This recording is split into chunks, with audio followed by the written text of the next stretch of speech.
Não há vacina para todos e, por conta disso, são desenhadas estratégias para imunizar a população. Sobre estas escolhas estratégicas e os resultados alcançados nas campanhas de vacinação, eu conversei com o Dr. Renato Kifuri, diretor da Sociedade Brasileira de Imunizações. Doutor Renato Kifuri, boa tarde. Muito obrigada por estar conosco aqui no Jornal e nos atender mais uma vez. Obrigado, Joyce. É sempre um prazer estar com vocês. Imunizar os idosos é uma estratégia vista como prioritária em quase todos os países. Mas existem outras estratégias possíveis? Olha, Joyce, quando você pensa num programa de imunizações, você precisa pensar qual é o seu objetivo principal.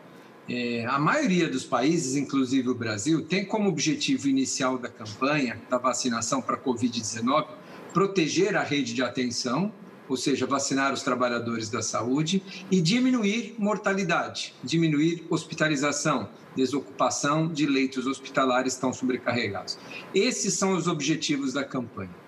Diminuir internação, diminuir formas graves e proteger a rede de saúde que atende. Portanto, esses foram os grupos elegíveis ou eleitos para receber a vacina no primeiro momento. Todo trabalhador da saúde e a população mais vulnerável, que estatisticamente são os idosos institucionados, populações institucionalizadas, populações mais vulneráveis como indígenas, ribeirinhos e os idosos portadores ou não, quer dizer, não ou não idosos, mas portadores de comorbidades. Essa discussão, doutor, se coloca nesse momento por conta de uma informação que vem da Indonésia, de que o país fugiu à regra, né, geral que a gente vem observando de todos os países, como o senhor mencionou, e decidiu imunizar com prioridade pessoas do grupo de 18 a 59 anos. Algumas outras estratégias podem ser pensadas, né? A gente utiliza muito isso em outras vacinas, por exemplo, da meningite, da pneumonia, onde a gente não vacina, ou melhor, além do grupo mais vulnerável, mais afetado pela doença, a gente vacina aquele outro grupo que é responsável pela transmissão, pela maior carga, pela maior força da infecção, onde o vírus circula mais. E assim você protege indiretamente toda a população, porque você imuniza justamente aqueles que mais circulam, aqueles que mais promovem a circulação do vírus. Combinando as duas estratégias é o ideal, lógico. Você vacina os grupos mais vulneráveis e vacina aqueles que transmitem. Agora, começar a estratégia pela proteção indireta, ou seja, por aqueles que não adoecem com mais gravidade, mas que mais transmitem, normalmente é um equívoco, porque você leva mais tempo, você vai ter mais mortes, você vai demorar para conseguir esse objetivo. E outra, nós precisamos de duas coisas importantíssimas para adotar uma estratégia como essa. Primeiro, vacinas que sejam capazes não só de proteger esses adultos que seriam vacinados, mas que seriam capazes também de evitar que eles transmitam a doença. As vacinas hoje disponíveis, nenhuma delas mostrou essa capacidade. Elas são muito boas em prevenir doença, forma grave, mas não previnem que o indivíduo adquira o vírus e transmita. Ou seja, eles vão continuar transmitindo. Segundo, nós precisaríamos de muito mais doses. Aqui no Brasil, por exemplo, para vacinar indivíduos de 20 a 60 anos, é praticamente metade da nossa população. Então, nós precisamos de muito mais doses que não existem.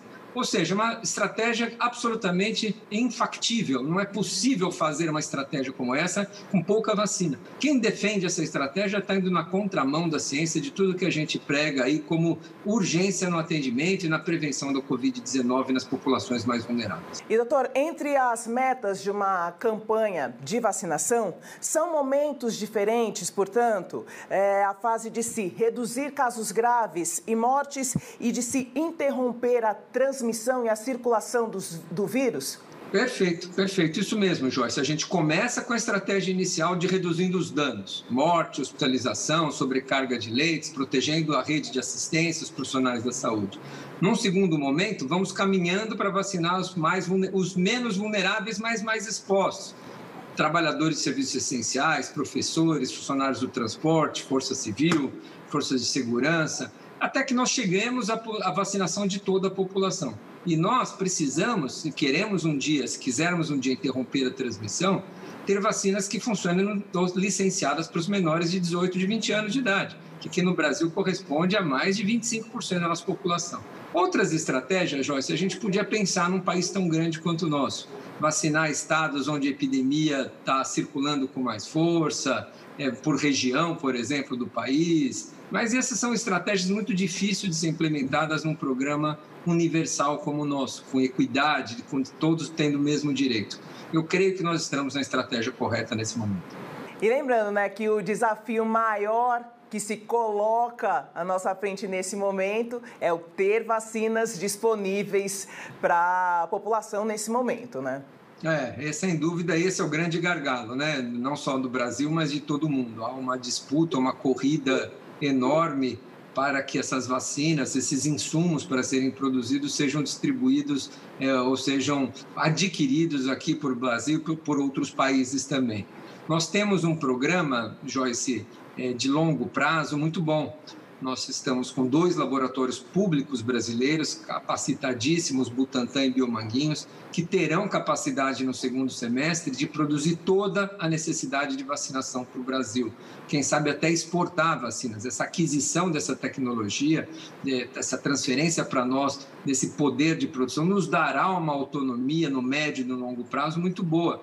Agora, no curto prazo, nós estamos vivenciando o que todos estão vivenciando, a disputa por uma quantidade reduzida de doses e uma necessidade mundial muito maior do que a oferta hoje que temos de vacina. E a expectativa para o ano de 2021 é de vacinação de quanto da nossa população? Eu acredito que 100% da população é elegível, Joyce, porque nós temos aí acordos com o Butantan, com o Biomanguinhos e com a COVAX Facility, que nos darão, nesses acordos, a capacidade de produção de mais de 350 milhões de doses de vacinas. 350 milhões de doses dariam para vacinar 170 milhões de brasileiros, que, excluindo os adolescentes e as crianças, completaríamos aí praticamente 100% da população elegível vacinada. Nós temos que nos empenhar em fazer esses prazos, esses cronogramas, esses contratos serem cumpridos para que a gente receba os insumos, para que as vacinas, os laboratórios fiquem prontos aqui no Brasil, que a transferência de tecnologia chegue, para que isso se concretize. Mas o plano é, até o final do ano, termos produção suficiente para vacinar todos acima de 18 anos no Brasil com 2 doses. Esse é o objetivo e, olha, poucos países têm no seu horizonte essa perspectiva. Doutor Renato, muito obrigada por estar conosco. Uma ótima tarde para o senhor e até a próxima. Obrigado, Joyce. Uma boa tarde.